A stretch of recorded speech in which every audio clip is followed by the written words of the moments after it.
तो इसमें बताया गया है कि why CBSE evaluation system facing flak. तो what is on screen marking system and why it is under scrutiny, what is his history, has it been successful elsewhere, कहीं और कहीं और ऐसा कोई सिस्टम था, why did CBSE introduce it, क्यों introduce किया CBSE ने, how did it pan out, how has the board responded to the crisis, कैसे रिस्पॉन्ड किया है CBSE ने इसके ऊपर। तो स्टोरी अभी तक क्या था कि following the release of the class 12th board exam, the Central Board of Secondary Education CBSE has been under fire for discrepancies in the evaluation for answer scripts and malfunctioning of re-evaluation process। तो क्या हुआ है, अभी री-evaluation को लेकर बहुत ज़्यादा अभी चर्चा हो रही है और इसमें माल फंक्शनिंग को लेकर बहुत ज़्यादा इशू है और कंसर्न है कि ये जो सिस्टम से अभी इस बार इवैल्यूएशन हुआ है वो बिल्कुल भी सही नहीं है। Newly introduce on screen marking system, जो OSM on screen marking system जो इंट्रोड्यूस किया गया है वो स्क्रूटिनी में है, given the wide spread sense among students that marks they receive did not match the expectation. तो स्टूडेंट्स का मानना है कि उन्होंने जो आंसर किया है वो एक्चुअली में उनको उनके हिसाब से मार्क्स नहीं मिला है। CBSE percentage has dipped to 85.29% this year from 88.39% last year. तो ये जो परसेंटेज है वो भी डिप किया है इस बार, with the number of students scoring above 90% also dropping. तो 90% से ज़्यादा स्टूडेंट्स ला रहे थे वो भी ड्रॉप हुआ है इस बार due to the sheer volume of request for answer book copies. तो RTI मतलब लोगों ने बोला है कि मुझे आंसर देखना है। The post result verification portal crashed. तो बहुत लोगों ने बोला है कि यहाँ पे अपना आंसर देखना है, तो पोस्ट रिजल्ट जो पोर्टल है, वेरिफिकेशन पोर्टल है, वो क्रैश हो चुका है। As for students who did manage to obtain scan copies of the answer books they got a shock. तो जिन स्टूडेंट्स को आंसर मिला भी है वो शॉक हो गए देख के व्हेन दे डिस्कवर्ड ब्लड और मिसिंग पेजेस। तो उनकी आंसर कॉपी में ब्लड और मिसिंग पेजेस है और उनका हैंड राइटिंग भी नहीं है वो। एंड अनमार्क्ड आंसर्स, बहुत सारे many even receive answer books of other students. ठीक है, parliamentary standing committee on education, women and health, women children, youth and sports, उन्होंने समन किया है सीनियर ऑफिसर्स को from the union education ministry CBSE chairman Rahul Singh. तो CBSE के भी chairman है Rahul Singh, for a meeting on June 2 to review the use of OSM and the problem face by the students. तो उन्होंने समन किया इनको, राहुल सिंह को। What is on screen marking, actually में क्या है, it is a form of digital evaluation of exam answer sheets. Handwritten answer books are digitally scan anonymised and uploaded online. तो जो हैंड रिटन जो question answer sheet था उनको पहले scan किया गया था और उसको अपलोड किया गया था online. Instead of checking papers copies with a pen, teacher log in to a dedicated platform to access the scanned answer books and correct papers on a computer screen under video surveillance। तो इसमें क्या है कि पहले क्या थे, जो question paper है उनको टीचर्स को मिल जाता था और वो उसे मार्क करते थे अपने हिसाब से। लेकिन अब क्या हो रहा है कि टीचर्स को ऑनलाइन लॉगिन करके सर्विलांस के अंडर सर्विलांस पे स्कैन्ड आंसर बुक्स को चेक करना पड़ेगा। What is the history of OSM in India, India में इसका क्या सिस्टम था। The CBSE tried out OSM on a larger scale in 2013-2014। तो 2013-2014 के टाइम पे OSM को लाया गया था। Due to inadequate digital infrastructure and limited digital literacy, the experiment को बिग सक्सेस नहीं मिला था। Then it proposes testing the OSM in 2024-2025 में इनको टेस्ट किया गया और a small volume subjects where there will be fewer candidates, जहाँ पे कम कैंडिडेट्स थे। The idea was to sort out glitches before scaling up. तो ग्लिचेस को कवर करना था बड़े स्केल पे करने से पहले। जून 2025 में the members of the CBSE governing body suggest किया that OSM may be implemented in all subjects only after completion of pilot projects in some subjects across various regional offices of the board। लेकिन CBSE ने इसको ignore कर दिया इस advice को और अपने इस own governing body without adequate pilot testing, बिना टेस्टिंग के इसको फुल स्केल में अडॉप्ट कर दिया गया OSM को अक्रॉस ऑल सब्जेक्ट्स इन 2027। तो पहले बोला गया था कुछ ऑप्शनल सब्जेक्ट्स या फिर कुछ ऐसे सब्जेक्ट्स जो बहुत इंपॉर्टेंट नहीं होते हैं उनके लिए अप्लाई करो, लेकिन बिना किसी पायलट इसके टेस्टिंग के इसको लॉन्च कर दिया गया फुल स्केल पे 2026 के अंदर। Amid the ballooning crisis of the CBSE extended the deadline for requesting scanned copies, also kept revising the fees for these services। तो फीस भी रिवाइज कर रहे हैं जिनको अपना आंसर पेपर देखना है, क्योंकि सारे बच्चे देखना चाहते हैं अपना आंसर पेपर। तो इसके लिए फ़ीस भी रिवाइज़ कर रहे हैं और डेडलाइन भी एक्सटेंड कर रहे हैं, right. So where teachers able to familiarise themselves with OSM before it was rolled out. तो क्या टीचर्स को इसके बारे में कुछ पता था? First class 12th board exam was on February 17. तो क्लास 12th का एग्ज़ाम फरवरी को था, बट टीचर्स में informed OSM implementation बेयरली 10 days earlier. तो टीचर को भी 10 दिन पहले ही पता चला इसके बारे में. This was the time when teachers way busy with exams in schools. तो 10 दिन पहले पता चला, तो इस टाइम पे टीचर्स जो है काफ़ी बिजी थे एग्जाम पे. And many had duties at booth levels officers as well. तो many did not get enough time. तो काफ़ी बहुत सारे इसमें बिजी थे, तो इनके पास टाइम नहीं था इसके फैमिलिटाइज होने के लिए OSM को लेकर with the user interface of the portal and learn how to scroll, how to mark. क्योंकि काफ़ी सारे ऐसे टीचर्स भी हैं जिनको OSM मतलब जो डिजिटली एक्टिव नहीं है अभी. कोविड के बाद बहुत सारे लोग डिजिटली एक्टिव हो चुके हैं, बट बहुत सारे लोगों को अभी भी डिजिटल नॉलेज नहीं है. बहुत सारे पुराने टीचर्स हैं जो ट्रेडिशनल मेथड्स फॉलो कर रहे थे इतने सालों से, अचानक से उनको बिना प्रैक्टिस के अगर दे दिया गया तो वो नहीं कर पाते. बहुत लोगों को तो कंप्यूटर भी चलाने नहीं आता. उनको पता ही नहीं है कि कैसे मार्क करना है, how to go back and recheck if they had miss something. As a result many did not have enough practice by the time they came to the evaluation center for OSM. तो ऐसा था कि उनको इतने सालों से pen paper based exam था, अचानक से उनको कंप्यूटर बेस्ड एग्ज़ाम दे दिया जिनको कुछ भी नहीं आता. तो फर्स्ट उनको कोई प्रैक्टिस करने का मौका नहीं दिया गया. What was the CBSE rational for switching from physical marking system to OSM. तो क्या रेशनल क्या था? In circular dated February 9 the CBSE listed several benefits of moving to OSM.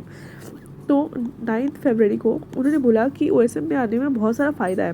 This included elimination of totalling errors, reduce manual interventions, faster evaluation, elimination of the need of post-result verification of marks, and reduce manpower requirements for verification.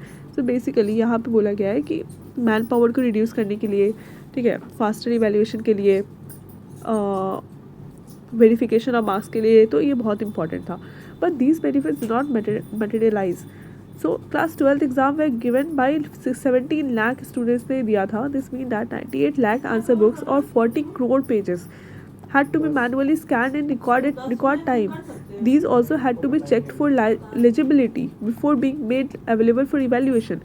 The benefit of reduced manual intervention did not appear to have materialized, nor is there evidence that OSM reduced totaling errors or accelerated evaluation. Contrary to CBSE claims, requests for post-result verification have shot up compared to previous year. तो पहले जो है कि manual वाला जो work था वो भी अब ज़्यादा हो गया. स्कैन करना पड़ रहा है पेपर को. बच्चों को पेपर को जितने दिन में स्कैन करने में लग रहा है उतने दिन में तो वो मार्क भी कर लेंगे टीचर्स. तो ये सारी चीज़ था. और अब तो ज़्यादा पोस्ट रिज़ल्ट वेरिफिकेशन और ज़्यादा बढ़ गया है पिछले साल से.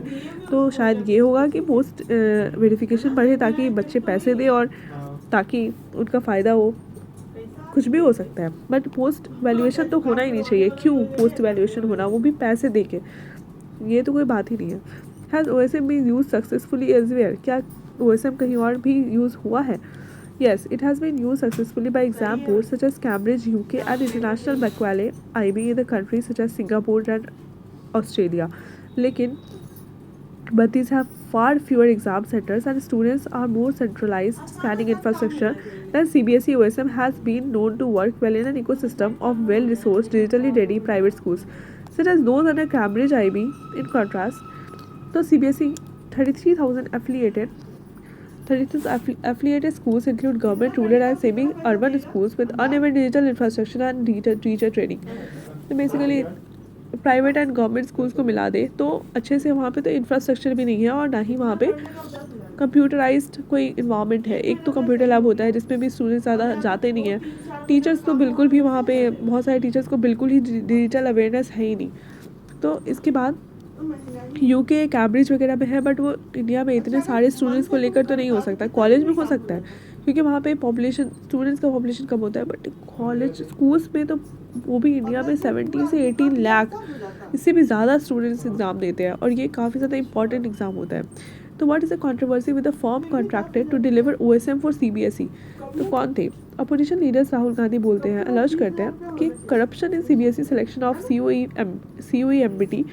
एड्यूटेक कंपनी है हैज़ OSM वेंडर. उन्होंने वेंडर लिया था. Demanded a judicial inquiry in a video statement. He said, जो कंपनी है that did the OSM for your exam was actually called Globalina, and Globalina has carried out this scam twice in Telangana. तो ग्लोबलिना ने इस scam को 2 बार किया था, 2019 में, 2023 में. उसने क्लेम किया that this company track records was known for some hidden reason. ठीक है, इसका कंपनी का ट्रैक रिकॉर्ड्स कुछ हिडन रीज़न के लिए था और CBSE choose it for the assignment के लिए चूज किया था. The CBSE has claimed that the co EMPT was chosen in accordance with the procurement policy of the government. तो इनका कुछ अलग ही सीन चल रहा है. व्हाट वाज सार्थक Siddharth viral blog on CBSE about. सार्थक सिद्धार्थ एक स्टूडेंट है जिसने कॉपी अपना रीचेकिंग के लिए किया था, बट उसको पता चला कि उसका वो आंसर शीट है ही नहीं, तो ये उसने एक ब्लॉग लिखा था. तो क्लास 12 स्टूडेंट सार्थक सिद्धार्थ ने एक पब्लिश किया था investigative blog post which appear to show that co EMPT EduTech was the beneficiary of a rigged tendering process. After poring over CBSE tenders and multiple requests for proposals, he claimed to have found that the CBSE did not just pick a bad software vendor by accident, they lowered financial baselines, they dropped software security certifications, they cut the corrupt practices, cooling off period in half,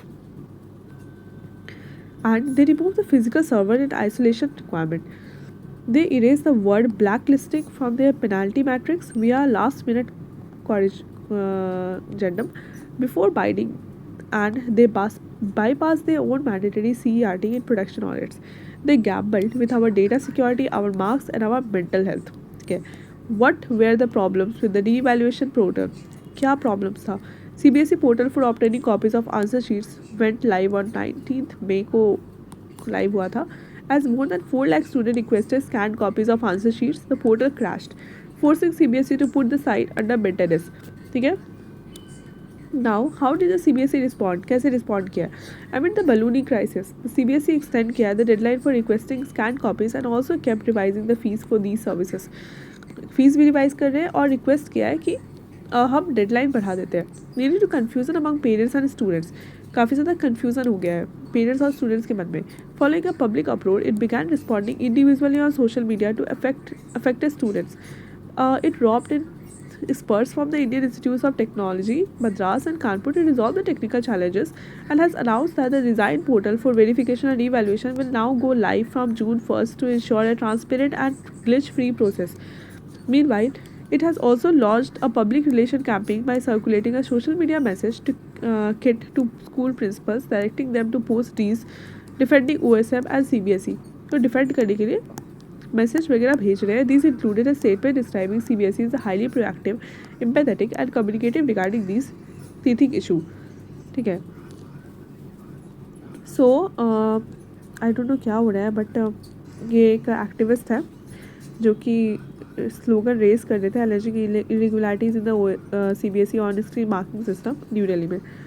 तो ये सब चल रहा है. तो next यहाँ पे एक आर्टिकल है, why is India pushing for coal gasification. तो what is coal gasification, how does it have the potential to substitute imports, what technical challenges does high ash Indian coal pose for gasification, where does India stand with respect to the coal gasification and related technology में India कहाँ stand करता है. तो story देख लेते हैं. In a road show promoting surface coal gasification, union coal mines minister G Krishna Reddy जो है वो बोलते हैं कि which has said the technology which can also yield a range of downstream products has a potential to substitute imports worth up to 3 lakh crore. To encourage coal gasification, the Union Cabinet approved 37,500 crore incentive package. Union Cabinet ने ये approve किया है. Now, what is coal gasification? तो coal gasification जो है वो entail the conversion of coal into synthetic gas or syngas which can be further used to produce downstream products such as urea, methanol, ammonia nitrate, synthetic natural gas, hydrogen, ethanol, dimethyl among others. तो ये आपका starting point के लिए काफ़ी ज़्यादा important है. Coal gasification अगर question पूछा जाएगा तो इसके बारे में बता सकते हो. Coal gasification entails the conversion of, क्या करता है, कोल का कन्वर्जन करता है इनटू सिंथेटिक गैस, कोल का कन्वर्जन सिंथेटिक गैस और syngas which can further be use to produce, जिसको फर्दर यूज़ किया जाएगा टू प्रोड्यूस डाउनस्ट्रीम प्रोडक्ट्स जैसे कि urea, methanol, ammonia nitrate and synthetic natural gas SNGs. Hydrogen, ether, dimethyl among others. तो according to government data भी दे सकते हैं। गवर्नमेंट डेटा के अकॉर्डिंग इंडिया पोजेस अप्रॉक्सीमेटली, यहाँ पे आप डेटा दे सकते हो, 401 billion turns of coal, 401 billion turns of coal, about 47 billion turns of lignite, ठीक है। तो 401 टन्स ऑफ कोल है and 47 billion turns of lignite. जो रेशनल है कोल गैसिफिकेशन का, वो greater utilisation of these resources besides putting in place a sustainable mining method to produce downstream products. This the government believes will reduce import dependence. हम import dependence को reduce करने में बहुत help करेगा। तो पहली बात तो हमने कोल गैसिफिकेशन को देखा, it is the conversion of coal into synthetic gas, syngas, जो कि फर्दर यूज़ किया जाएगा प्रोड्यूस करने में डाउनस्ट्रीम प्रोडक्ट्स को, जैसे कि urea, methanol, ammonium nitrate, synthetic gas, synthetic natural gas, hydrogen, ether, dimethyl among others. फिर अकॉर्डिंग टू गवर्नमेंट डेटा के अकॉर्डिंग इंडिया पोस्ट करता है 410 billion turns of coal, about 47 billion turns of lignite. जो rational है इसके पीछे का coal classification का, वो greater utilisation of these resources besides putting in a place a sustainable mining method to produce the downstream products. तो ये believe किया जाता है कि इससे इम्पोर्ट डिपेंडेंस घट सकता है। तो यहाँ पे अगर पूछा what is the coal gasification, तो हमने ये बताया, and how does it have potential to substitute import, को कैसे वो कर सकता है। अब नेक्स्ट है what technical challenges that is does high ash Indian coal pose. Technical challenges क्या है और इंडिया कहाँ स्टैंड करता है कोल गैसिफिकेशन के रिस्पेक्ट में। तो यहाँ पे है according to the union coal ministry के अकॉर्डिंग, तो हम बोल सकते हैं according to the union coal ministry, India imports 1/5 of its urea requirement. अभी इंडिया क्या है 1/5 ऑफ यूरिया रिक्वायरमेंट इम्पोर्ट करता है, almost is entire ammonia requirement, and approximately अपने पूरे अमोनिया रिक्वायरमेंट में से 1/5 जो है वो इम्पोर्ट करता है, and approximately 80 to 90% of its methanol requirement, right, 80 to 90% of methanol requirement import करता है। तो ये डेटा बहुत इंपॉर्टेंट है। The ministry has set itself a target of gasification 100 million tons of coal by 2030 तक 100 मिलियन टन्स तक coal gasification करने का सोच रहे हैं। With the recently announce scheme in place, the government aims to support the gasification of about 75 million tons of coal और lignite to reach 2030 target. तो अभी गवर्नमेंट ने क्या किया है कि स्कीम के अराउंड 75 मिलियन टन्स के अराउंड सपोर्ट करने का बोला है, जिसके थ्रू हम 2030 तक टारगेट को रीच कर सकते हैं। तो 2030 का टारगेट याद रखना कि 2030 तक हमें 100 मिलियन टन्स कोल गैसिफिकेशन करना है। Where does India stand with the coal gasification at present, अभी के टाइम पे क्या चल रहा है। तो बिफोर द 37,500 करोड़ पैकेज, तो ये वाला पैकेज आप याद रख सकते हो, 37,000 का 500 करोड़ का पैकेज अनाउंस किया गया था इस साल। गवर्नमेंट हैज़ 37,500 याद रखना had approved around 8,500 crore package in January 2024. On this, 6,233 crore has been disbursed to 8 projects owned by private sector and public sector undertaking. PSUs and private sector को 6,233 करोड़ का disperse कर दिया गया है, ठीक है, 8,500 में से। ये इंक्लूड करता है projects being executed through separate joint ventures of Coal India, Bharat Heavy Electronic Gas Authority of India Limited, and as well as Coal India's own project in Western coalfields. Private sector partnership include campaigns such as Jindal Steel, Greta Energy and Metal. तो यहाँ पे ये सब important है। The Talcher coal based ammonia urea complex is expected to be commissioned in financial year 2027 से 2028 में। Talcher coal based ammonia urea complex को commission किया जाएगा। The others that include conversion of coal to syngas, ammonium nitrate, direct reduction iron, ethanol and hydrogen are expected to be commissioned in financial year 2029 से 2030 में इसको भी किया जा सकता है। In April this year, in response to query from the Hindu, the ministry had stated that in the coming months more projects are expected to be sanctioned. तो अभी आने वाले कुछ टाइम पे और भी प्रोजेक्ट्स हमें देखने को मिलेगा। तो ये वाला याद रखना, Talcher coal based ammonia urea complex expected to be commission in financial year 2027-28, और अदर्स जो कि इंक्लूड करते हैं conversion of coal to syngas, ammonium nitrate, direct reduce iron, ethanol, hydrogen, ये कमीशन किया जाएगा 2029 से 30 में। Where does India stand with respect to the technology for coal gasification? अभी टेक्नोलॉजी में कहाँ पे हैं हम? तो large scale commercial deployment of gasification in India hinges and navigating issues, जैसे कि high ash content of coal, variability in its gross calorific value and the presence of complex mineral matter, or all of which can impede the gasification process. तो क्या क्या challenges आ सकते हैं यहाँ पे है? Large scale commercial deployment of gasification in India hinges on navigating issues such as high ash content of coal, coal में ash content काफ़ी ज़्यादा है, वेरिएबिलिटी इन इस ग्रॉस कैलोरिफिक वैल्यू, ठीक है, presence of complex mineral matter, अलग अलग type के मैटर, कॉम्प्लेक्स मिनरल मैटर है, ये सब इम्पीड कर सकते हैं गैसिफिकेशन प्रोसेस को. This is why fluidise bed gasification is considered particularly suitable for Indian coal. तो फ्लूडाइज्ड बेड गैसिफिकेशन ये इंडिया के लिए सजेस्ट किया जाता है, सुटेबल है इंडियन कोल के लिए, क्योंकि इसमें ऐश कंटेंट ज़्यादा है, मिनरलाइज कंटेंट ज़्यादा है, और 3 चीज़ इंपॉर्टेंट है. पहला तो ऐश कंटेंट ज़्यादा होता है, high ash content, variability is gross calorific value में वेरिएबिलिटी होता है, कैलोरिफिक वैल्यू में चेंजेस होते हैं, presence of complex mineral matter ये बहुत ज़्यादा होता है इसमें. तो ये सारी चीज़ इम्पीड कर सकते हैं गैसिफिकेशन को, इसलिए फ्लूडाइज्ड बेड गैसिफिकेशन को कंसिडर किया जाता है ज़्यादा सुटेबल इंडियन कोल के लिए. जो टेक्नोलॉजी है यूटिलाइजेज द गैस स्ट्रीम, जो टेक्नोलॉजी है वो यूटिलाइज़ करती है गैस स्ट्रीम को, जो कि लिफ्ट करते हैं द कोल आउट ऑफ ऐश. तो ऐश है उसमें से कोल निकालना है, तो क्या होता है, टेक्नोलॉजी है जो कि यूटिलाइज़ करती है गैस स्ट्रीम को, जो कि कोल को ऐश से निकाल देता है. Thereafter gasifying it with heat, फिर इसको हम गैसिफाई करते हैं हीट के साथ. जो high ash content of Indian coal also differentiate the gasification technology that could be employed in India from that in other countries, जैसे कि चाइना जो कि वर्ल्ड लीडर है गैसिफिकेशन में, ऑस्ट्रेलिया और the US. Another aspect relates to the adequate presence of indigenous technology. ठीक है, जो इंडिजीनियस टेक्नोलॉजी है, by the very nature coal gasification projects are highly capital intensive and involve long gestation period. According to independent research by the Chintan Research Foundation published in March 2026, the recent economical assessment has circulating fluidized gas gasifiers in Indian context indicates that capital costs constitute the largest share of syngas production, accounting to nearly 30% of the total production cost. Thus, financial variability becomes particularly imperative. It is for this reason that the latest package, जो कि provide करता है financial incentives amounting to 1/5 of the plant and machinery cost, is essential. बहुत essential है ये चीज़.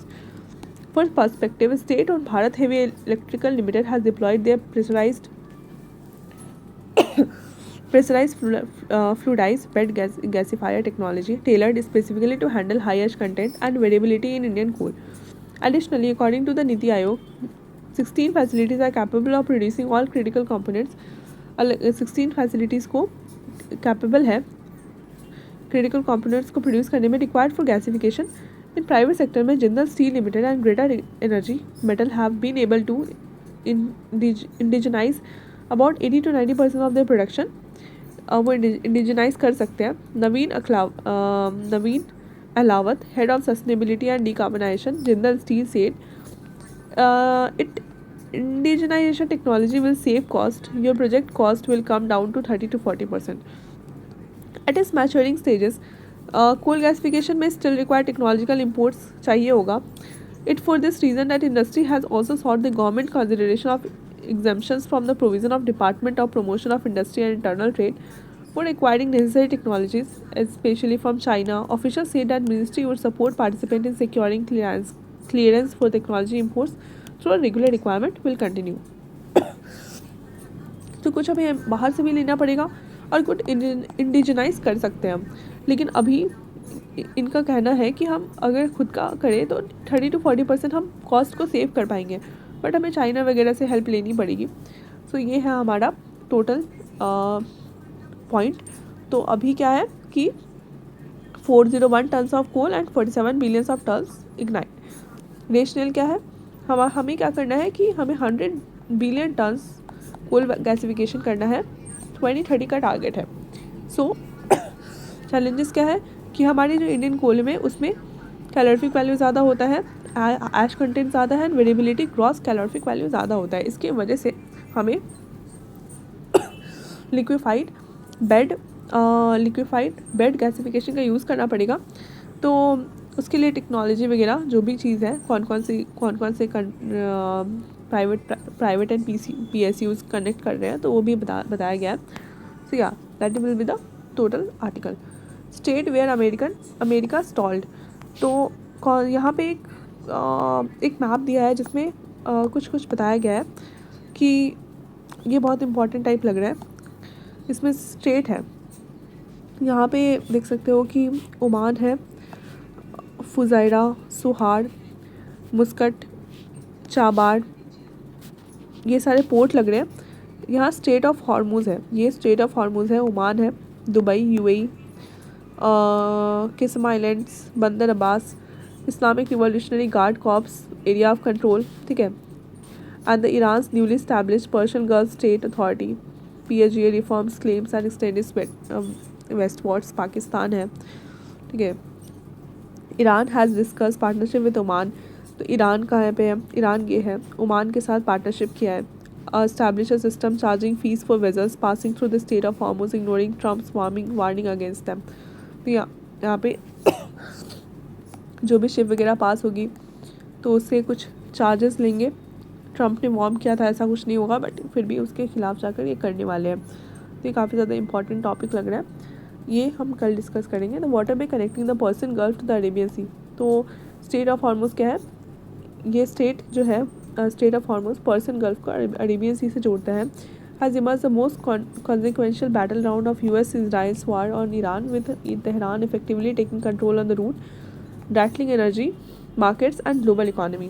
तो ये काफ़ी ज़्यादा इंटरेस्टिंग आर्टिकल है, तो ये बहुत इंपॉर्टेंट है, तो पढ़ना होगा। तो अब कल पढ़ते हैं। Thank you so much for watching this video, and if you like this video